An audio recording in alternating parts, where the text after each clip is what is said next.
Leo nimekuja mimi pamoja na timu yangu ya nishati kuja kuona uwekezaji mkubwa ambao umefanyika hapa katika kituo hiki cha Mtera cha uzalishaji wa umeme. Tumezunguka, tumekagua, mitambo imeboreshwa kwa kiasi kikubwa sana. Sasa hivi mitambo yote miwili inafanya kazi kwa ufanisi wa hali ya juu, kwa kiwango kile cha juu cha mwisho. Kiacha hilo, hali ya maji katika bwawa hili la Mtera ni nzuri, na kwa mara nyingine tuna uwezo wa kuzalisha umeme kwa msimu wote mpaka tutakapokutana na msimu mwingine wa mvua. Hii inaonyesha ambavyo serikali imefanya kazi kubwa ya kudhibiti matumizi mabaya ya maji na miundombinu ya maji ambayo inateremka kutoka nyanda za juu kusini. Maji haya yamedhibitiwa na kwa kweli tunawashukuru wananchi kwa kutuelewa. Tunajua maji yana matumizi mengi, lakini kupanga ni kuchagua.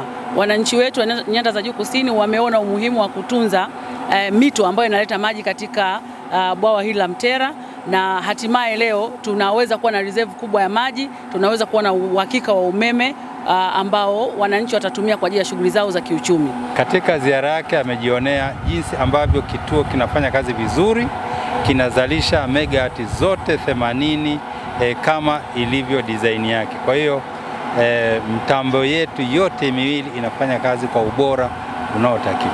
Na pili, tumetembelea bwawa, amejionea maji hapa ya kutosha mpaka msimu mwingine wa mvua utakapokuwa umefika. Kwa hiyo kutokana na hayo yote sisi tunatoa rai kwa wananchi kwamba wao waendelee kuwekeza. Umeme upo wa kutosha na wa uhakika.